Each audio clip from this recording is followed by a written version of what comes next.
আসসালামু আলাইকুম, সবাই কেমন আছেন? আশা করি সবাই অনেক ভালো আছেন। আল্লাহর রহমতে আমরা অনেক ভালো আছি। তো নতুন একটি ভিডিও নিয়ে চলে আসলাম আমার চ্যানেলের সবাইকে সুস্বাগতম। তো আজকে ছিল 13 রোজা আর দিনটি ছিল শুক্রবার দিন। তো শুক্রবারে যে সকাল সকাল ঘুম থেকে উঠে তারপর হইতেছে আমি কাপড় চোপড়গুলা ভিজাই রাখছিলাম। কাপড় চোপড় ভিজাইয়া তারপর হইতেছে বাকি কাজকর্মগুলা শেষ করছি। যেমন ওই গাছ লাগাইছিলাম, গাছে পানি দেওয়া হয়েছে, আবার নতুন কিছু চারা গাছ লাগাইছি। আবার হইতেছে ওখানে জঙ্গল হয়েছিল, তো ওগুলা পরিষ্কার করছি। পরিষ্কার করতে করতে হইতেছে 11:30 বাজে গেছে। তারপর হইতেছে আমি এখানে এই যে কাপড় চোপড়গুলা ধুয়ে তারপর ছাদে মেলে দিলাম। আর প্রচুর পরিমাণে রোদ ছিল, তা বইলা বোঝানোর মতো না। আমি তাকাই থাকতে পারতেছিলাম না, এত রোদ ছিল। তো যাই হোক, দেখতে থাকুন পুরো ভিডিওটি।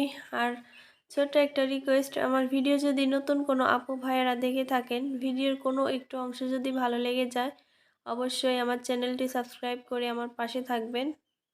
তো দেখতে থাকুন পুরো ভিডিওটি। এই যে রান্না করতে চলে আইছি, এখন বাজে হইতেছে 4টা বেজে গেছে। রান্না করতে চলে আইছি আর কিছুক্ষণ আগে, আর ভাত প্রায় হয়ে আসছে, বলক চলে আসছে অনেকক্ষণ আগেই।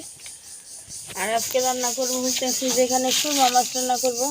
আর এখানে যে সুরমা মাছ বের করছি, সুরমা মাছ পেঁয়াজ দিয়ে হইতেছে কষিয়ে রান্না করব। আর ইফতারি বানাবো না, আর এমনি আর কিছু রান্নাও করব না। গতকালকে হইতেছে ডাল পাট শাক রান্না করছিলাম, তারপর হইতেছে আবার ওই যে মা গরুর মাংসের তরকারি দিছিল, ওগুলো ছিল। তো ওরা হইতেছে সন্ধ্যা রাত্রে মাংসের তরকারি দিয়ে খাইছে আর ডাল দিয়ে খাইছে। আমি হইতেছে সেহরি খাবো। তো এই সেহরির সময় মানে ঘুম ভাঙে নাই, শব্দ পাই নাই আর কি। তো আমার রাত্রে হইতেছে আর খাওয়া হয় নাই, সেহরি খাওয়া হয় নাই। তো না খেয়ে হইতেছে আজকে রোজা আছি, আল্লাহ যদি কবুল করে। তো তারপরে রোজা আছি। তো আমি হইতেছে 3টার সময় একবার মানে ঘুম ভাঙছিল, ভাবছি যে আর একটু পর উঠি, আর একটু পর মানে ওঠার কথা ভাইবে তারপরে শুইছি, আর শব্দ পাই নাই, উঠি নাই।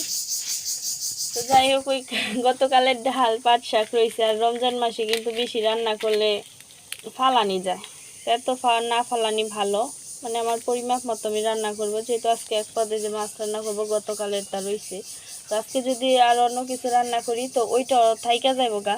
তো এই কারণে হইতেছে আমি যে কমিয়ে কমিয়ে রান্না করি, বা আগের দিনে তা থাকলে ওইটাই মানে খেয়ে হইতেছে শেষ করার চেষ্টা করি, যেহেতু অপচয় করা ভালো না। তো আমার সংসারের আয় বুঝা হইতেছে আমার চলতে হইব।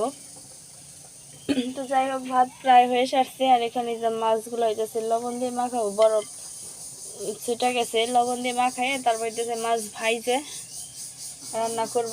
এখানে পেঁয়াজ কাঁচা মরিচও কাটবো। আর এই যে আমি কথা বলতেছি হয়তো শব্দ আসতেছে, যে এখন তো হইতেছে ঝিঝি পোকা, মানে শুধু ঝিঝি করবে এরকম। যেখানে গাছপালা আছে ওইখানে হইতেছে শুধু ঝিঝি পোকা ঝিঝি করব। এই যে শব্দ আসতেছে হয়তো।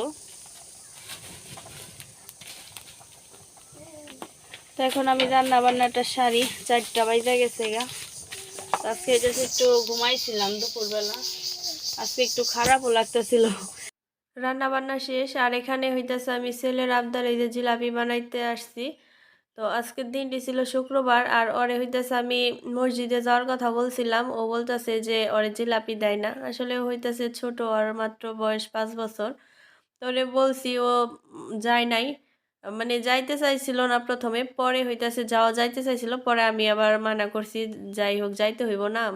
আর ও হইতেছে একা, এখান থেকে ওর বয়স যেমন 5 বছর, আর আমার মেয়ের বয়স হইতেছে 8 বছর। তো ওই মেয়েকে দিয়ে হইতেছে মসজিদে পাঠাই, ওইখানে আবার আমার জায়ের বাসা। তো ওইখান থেকে হইতেছে ছেলে মসজিদে যায় আর মেয়ে ওইখানে খেলাধুলা করে। আর নামাজ পড়া শেষ হলে ওইখানে খেলাধুলা করে, বিকালে বাড়িতে আসে। তো যাই হোক, ওই যে আমার মেয়েই নিয়ে যায়। তো ও হইতেছে প্রথমে যাইতে চাইছিল না, যে ওরে জিলাপি দেয় না। পরে হইতেছে যাও রাজি হয়েছিল, পরে আমি আবার মানা করছিলাম যে আজকে যাইতে হইব না, পরের সপ্তাহে যাইতে। আরও হইতেছে ছোট বাচ্চা, ও বলতেছিল যে আজকে যাব, আজকে যদি জিলাপি দেয় তো যাব, আর যদি না দেয় আর কখনো যাইব না, এরকম ভাবে বলতেছিল। পরে আমি বললাম যে আমি তোমারে বানাই দিব জিলাপি। তো আমি তো পারি না, কখনো বানাই নাই। যাই হোক, ইউটিউব থেকে ভিডিও দেখে তারপর হইতেছে যে চেষ্টা করছি, আর মাশাল্লাহ খুব সুন্দর হয়েছিল। তো এখানে আমি ইউটিউব ভিডিওতে আমি দেখছি ময়দা দিয়ে বানায়, আমার ঘরে ময়দা ছিল না, আটা ছিল। আটা দিয়ে চিনি দিয়ে আর হইতেছে আমি ইনো একটা প্যাকেট আনছিলাম, তো ওইটা মিশিয়ে তারপর হইতেছে বানাইছিলাম, খুব সুন্দর হইতেছিল। আর ওইখানে আমি চিনির শিরাটা বানাই নিছি আর সাথে একটু খাবারের রং দিয়ে দিছি। অনেক সুন্দর মচমচা হয়েছিল এবং ভিতরে মিষ্টির শিরাটা মানে রসালো হয়েছিল, খুব সুন্দর হয়েছিল। তো ছেলেও খাইছে, ছেলেও পরে বলতেছিল যে মা তুমি তো বানাইতেই পারো। তা আমি কিন্তু কখনো বানাই নাই, প্রথমবার আর কি বানাইছি আর খুব সুন্দর হয়েছিল। তো তারপর তো এই যে ইফতারি করতে বসলাম, আজান নে দিয়ে নে নে দিছিল। খেতে নে।